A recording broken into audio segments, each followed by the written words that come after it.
Let's fill out the Michigan Boat Bill of Sale together. And do it in a way that holds up when it's time to register the boat and transfer the title. Start at the top with the date of sale. Then the seller's details. In our example, that's Anna Baker, with her address, phone, and email.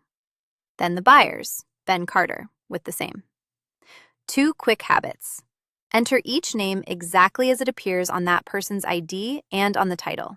A nickname or a typo can stall the transfer later. And don't leave a line blank. If something doesn't apply, write NA.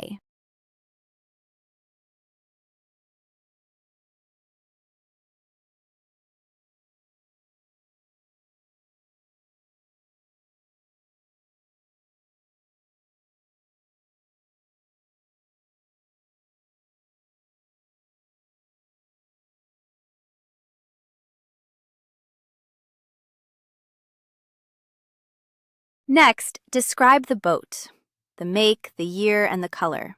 Then the hull identification number, or HIN. Type the HIN exactly as it appears on the title or the boat. A single wrong character can hold up the transfer. Then the engine hours. Write the exact number, not a rounded guess. Now the purchase date and the sale price, in our example, $8,500, paid all at once, by check, with taxes included. Write the real price. Lowballing it to shave the sales tax can come back as back taxes and penalties, and it leaves the buyer with weaker proof of what they actually paid. Now the signatures. The seller and the buyer each print their name, sign, and date. This form also has witness lines and a notary block. Use them only if your state requires it, or add a witness for extra proof. Then make 2 copies. Each side keeps a signed one.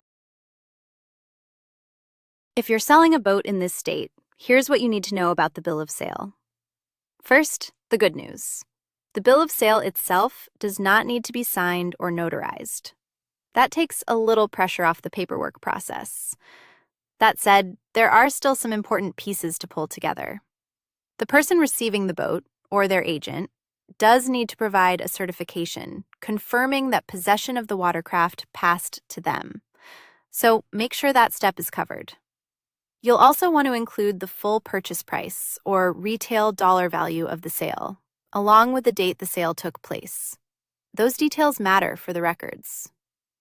On the title side of things, if the seller has the certificate of title in their possession, that needs to be transferred as part of the process.